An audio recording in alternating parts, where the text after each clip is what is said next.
France ने बयान दिया है। फ्रांस ने सभी पक्षों से संयम बरतने के आग्रह किया है। अमेरिकी हमले के बाद तेज हो सकती है जंग, ये कहना है फ्रांस का। अमेरिका ने जो ईरान पर हमला किया है उसके बाद ये जंग और तेज हो सकती है। एक तरफ हमने कुछ देर पहले आपको बताया था कि प्रधानमंत्री नरेंद्र मोदी ने भी ईरान से बातचीत की है, ईरान के राष्ट्राध्यक्ष से बातचीत की है और वर्तमान स्थिति के बारे में पूरी जानकारी हासिल की है कि क्या कुछ हुआ है, उसको लेकर पूरी बातचीत की गई है। वहीं फ्रांस का भी रिएक्शन इस पर सामने आ गया है। अमेरिकी हमले के बाद तेज हो सकती है जंग, ये कहना है फ्रांस का। और वहीं दूसरी तरफ आपको बताएं कि ईरान पर अमेरिकी हमलों पर यूएई ने भी चिंता जाहिर कर दी है। अमेरिका ने ईरान के न्यूक्लियर सेंटर्स पर अटैक किया। यूएई ने बातचीत और शांति की पैरवी की है। जहां फ्रांस भी यही कह रहा है, वहीं यूएई की तरफ से भी यही बयान सामने आ गया है। उनका कहना है कि दोनों ही देशों को संयम बरतना चाहिए। अब सर, पूरी दुनिया का जो रुख है वो कहीं ना कहीं देखने को मिलता है कि कोई किसी के साथ जाकर खड़ा हो जाता है, कोई किसी के साथ जाकर के खड़ा हो जाता है। फ्रांस के राष्ट्रपति का बयान हमने पहले भी सुना था। अब आज भी वो यही कह रहे हैं कि संयम बरतने की जरूरत है, तो यूएई भी यही कह रहा है। लेकिन क्या आगे आने वाले वक्त में दोनों ही देश किसी दूसरे देश के साथ यानी इजराइल और ईरान के साथ जाकर के खड़े हो सकते हैं? Fantastic, thank you very much. मैं भी जरा उनको बोल दूं, थोड़ा सा संयम रखिए जनाब, आप लोग ना लड़िए मत, संयम रखिए। ये देखिए, ये जो डायलॉग्स हैं ये इंटरनेशनल डिप्लोमेसी के स्टैंडर्ड डायलॉग्स हैं। यूनाइटेड नेशन अभी क्या करेगा जब वो अगर बाई चांस इन्वॉल्व होगा, वो बोलेगा रेस्ट्रेन रखिए, संयम रखिए, बातचीत करिए, बट वो करवाएगा नहीं। ज़्यादा बड़ी बात ये है, अगर आज आप देख रहे हैं कि फ्रांस या किसी भी कंट्री को अगर आप ले ले, तो देखिए as far as I am concerned UK ने तो ऑलरेडी सपोर्ट कर दिया है क्लैरिटी के साथ। फ्रांस अगर कोई ऊंची नीची अच्छी बात करेगा भी, वो इसलिए नहीं करेगा, वो अपने आप को अपना बड़प्पन दिखाने के लिए करेगा कि देखिए ये एक अकेला कंट्री है इस दुनिया के अंदर और वो है इंडिया, जिसका प्राइम मिनिस्टर दोनों जगह पर दोनों जगह पर बात करने की हिम्मत रखता है, क्योंकि हमें मालूम है हम सही बात कर रहे हैं, सही चीजें बोल रहे हैं। हमारे रिलेशन अगर ईरान के साथ है, they are not at the cost of Israel. लेकिन सर, ये सलाह संयम बरतने की काम कहाँ आएगी? एक इस्लामिक कंट्री जिससे ईरान उम्मीद करता है कि वो हमारी मदद करे, यूएई वो उम्मीद करते हैं कि वो हमारी तरफ रहें। वहीं यूएई की अमेरिका से अभी दोस्ती नई है, रिश्ते बड़े हाल ही में सुधरे हैं, तो ऐसे में ये सलाह किसके काम आएगी? कौन उनकी सलाह को मानेगा कि संयम बरतिए? देखिए, जहाँ कहीं भी संयम वाली बात होती है ना, इसको आजकल की मॉडर्न लैंग्वेज बोलते हैं, आपने टरका दिया, आपने उस आदमी को टरका दिया, बोले अच्छा ठीक है हम देखते हैं, अच्छा चलिए आप देखिएगा, ये वो वाली बातें होती है। ज़्यादा आपने मुस्लिम ब्लॉक की बात करी, 57 कंट्री हैं, 57 कंट्री में से एक इस उंगलियों से ज़्यादा अगर कोई छठा या सातवां कंट्री आपको दिख रहा है जो इस समय ईरान के साथ खड़ा है, तो आप मुझे बता दीजिए, और अगर खड़ा है तो मुझे बता दीजिए इन पांचों में से किसकी फोर्सेस जो हैं वो आकर ईरान के अंदर लड़ रही हैं या वहां के इक्विपमेंट को मैन कर रही हैं। देखिए, आज की तारीख में मुस्लिम कंट्रीज भी बहुत ज़्यादा मैच्योर और वाइज हो गई हैं, क्योंकि जनरेशन एक यंग वाली ऊपर आ गई है। उसे मालूम है कि इस लड़ाई में पड़ने से दोनों का तो लॉस है ही, इजराइल और ईरान का, हमारा भी लॉस होगा। कोई कंट्री अगर आज चाहता है तो वो सिर्फ एक, वो है इकोनॉमिक डेवलपमेंट। जो आपने कही है ना कि कोई भी देश ये नहीं चाहेगा कि उसके घर पर भी इसी तरीके से हमला हो जाए और वो जाकर के अपनी जो सैन्य शक्तियां हैं वो जाकर के दूसरे देश के लिए लगा दे। रिश्ते इतने अच्छे भी होने चाहिए। अब आपको बताते हैं कि आखिरकार इजराइल ईरान युद्ध में अमेरिका की एंट्री से महायुद्ध की आहट क्यों तेज हो गई है।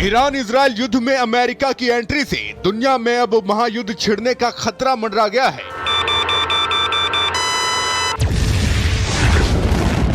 यूएन से लेकर दुनिया भर के तमाम देश अमेरिकी सैन्य कार्रवाई के अब विश्व युद्ध में बदलने की आशंका से डरे हुए हैं। यूएन के महासचिव एंटोनियो गुटेरेस ने तो अमेरिकी कार्रवाई को लेकर गंभीर चेतावनी भी जारी कर दी है। गुटेरेस ने कहा है, मैं आज ईरान के खिलाफ अमेरिका के बल प्रयोग से बेहद चिंतित हूँ। ये पहले से ही तबाही के कगार पर खड़े क्षेत्र में खतरा बढ़ाने वाली है। इससे अंतर्राष्ट्रीय शांति और सुरक्षा को सीधा खतरा है। इस बात का खतरा बढ़ रहा है कि ये संघर्ष नियंत्रण से बाहर हो सकता है, जिससे नागरिकों और दुनिया को विनाशकारी परिणाम झेलने पड़ सकते हैं। यूएन महासचिव ने सदस्य देशों को अंतर्राष्ट्रीय कानून का हवाला देते हुए तनाव कम करने की अपील भी की है। लेकिन उनके इस अपील का कोई असर पड़ेगा, इसे लेकर शक है, क्योंकि अब ईरान ने भी अमेरिका के हमले पर यूएन में सवाल उठाते हुए अब सीधे अमेरिका को बदला लेने की धमकी दे दी है। ईरान ने अपने सरकारी टेलीविजन के जरिए राष्ट्रपति डोनाल्ड ट्रंप को संदेश भेजते हुए अमेरिकी सैन्य ठिकानों को नक्शे पर दिखाया है और कहा है अब हर अमेरिकी नागरिक और सैनिक ईरान के निशाने पर है।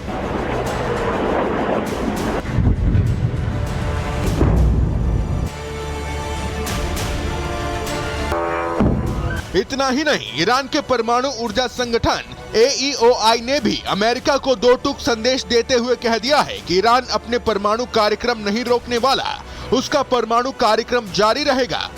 जबकि परमाणु साइट पर हमले के बाद ईरान के भूमिगत सर्वोच्च नेता अली खामनेई ने भी अपनी चुप्पी तोड़ते हुए अमेरिका को भयानक अंजाम भुगतने की धमकी दी है। खामनेई ने कहा है, अमेरिकियों को पहले से कहीं अधिक गंभीर आघात और अधिक क्षति के लिए तैयार रहना चाहिए। वहीं ईरान के परमाणु ठिकानों पर हमले के बाद यमन भी जंग में कूद गया है। यमन ने लाल सागर से गुजरने वाले अमेरिकी कार्गो शिप और अमेरिकी युद्धपोतों को निशाना बनाने की धमकी दी है। हालांकि ईरान का दावा है कि अमेरिकी हमलों में उसके परमाणु ठिकानों को ज्यादा नुकसान नहीं हुआ, लेकिन तिलमिलाए ईरान के पलटवार की धमकी से अब अमेरिकियों की नींद भी उड़ी है। राष्ट्रपति ट्रंप के इस फैसले ने जहां अमेरिका में सियासी घमासान मचा दिया है, अमेरिकी डेमोक्रेट नेता नॉर्मा टोरेस ने लिखा है, डोनाल्ड ट्रंप ने एक विदेशी देश पर अवैध हमला किया, जिससे अमेरिकी सैनिकों, हमारे परिवारों और हमारे समुदायों की जान जोखिम में पड़ गई है। ट्रंप ने कांग्रेस और संविधान को दरकिनार कर दिया। अब अमेरिकी लोगों को उनकी लापरवाही की कीमत चुकानी पड़ेगी।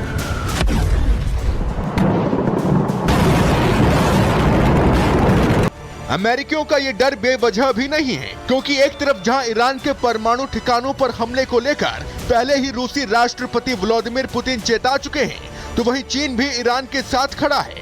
ऐसे में अगर ईरान और उसके साथी अमेरिका के खिलाफ जंग में एंट्री लेते हैं तो महायुद्ध की आग दुनिया के कितने देशों को झुलसाएगी, इसका ठीक ठीक अंदाजा भी नहीं लगाया जा सकता।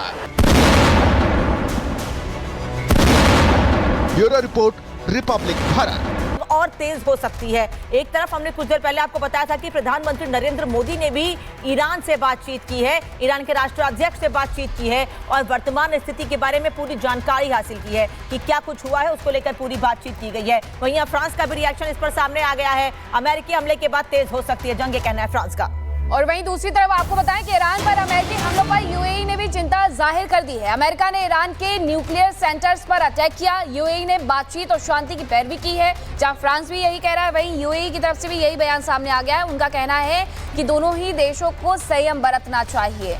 अब सर, पूरी दुनिया का जो रुख है वो कहीं ना कहीं देखने को मिलता है कि कोई किसी के साथ जाकर खड़ा हो जाता है, कोई किसी के साथ जाकर के खड़ा हो जाता है। फ्रांस के राष्ट्रपति का बयान हमने पहले भी सुना था, अब आज भी वो यही कह रहे हैं कि संयम बरतने की जरूरत है, तो यूएई भी यही कह रहा है। लेकिन क्या आगे आने वाले वक्त में दोनों ही देश किसी दूसरे देश के साथ, यानी इजराइल और ईरान के साथ जाकर के खड़े हो सकते हैं? Fantastic, thank you very much. मैं भी जरा उनको बोल दूं, थोड़ा सा संयम रखिए जनाब, आप लोग ना लड़िए मत, संयम रखिए। ये देखिए, ये जो डायलॉग्स है ये इंटरनेशनल डिप्लोमेसी के स्टैंडर्ड डायलॉग्स हैं। यूनाइटेड नेशन अभी क्या करेगा, जब वो अगर बाई चांस इन्वॉल्व होगा, वो बोलेगा रेस्ट्रेन रखिए, संयम रखिए, बातचीत करिए, बट वो करवाएगा नहीं।